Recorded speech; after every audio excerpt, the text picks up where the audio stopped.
Un retour en France pour parler d'une profession où le taux de suicide est 3 à 4 fois supérieur à celui de la population générale. Ce mal-être, c'est celui des vétérinaires de campagne. Oui, ils sont de moins en moins nombreux et forcément, ceux qui restent sont submergés par le travail. En moyenne, 70 heures par semaine, sans compter les gardes du week-end. Une course entre les exploitations et leur cabinet médical. Marion Gauthier a suivi ce quotidien effréné auprès d'un vétérinaire du Morvan. Reportage. Ah ouais Laurent, j'ai pas le temps. Une phrase répétée tout au long de la journée. Les visites s'enchaînent, les kilomètres s'accumulent. Là où on va tout de suite, là, quand j'ai commencé à bosser dans la région, c'était le bout de notre clientèle. Aujourd'hui, c'est même pas le premier tiers. C'est un truc de fou. Dans l'équipe de Marc Carbona, 4 vétérinaires au lieu de 8 pour fonctionner normalement, 4 acharnés pour s'occuper de plus de 50 000 vaches. On est noyé. Je peux comprendre qu'on n'ait pas envie d'avoir ma vie. J'ai 45 ans, j'ai pas souvenir d'avoir une période où tout le monde était épanoui.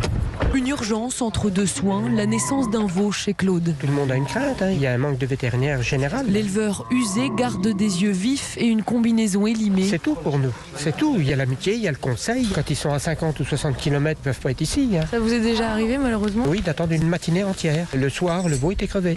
Fin de l'intervention, retour à la clinique. Ça s'arrête jamais. La grande majorité d'entre nous, on est divorcés, on vit pas chez nous, nos familles vivent sans nous. On les appelle coup de vent la plupart du temps. C'est comme ça que mon fils m'appelle.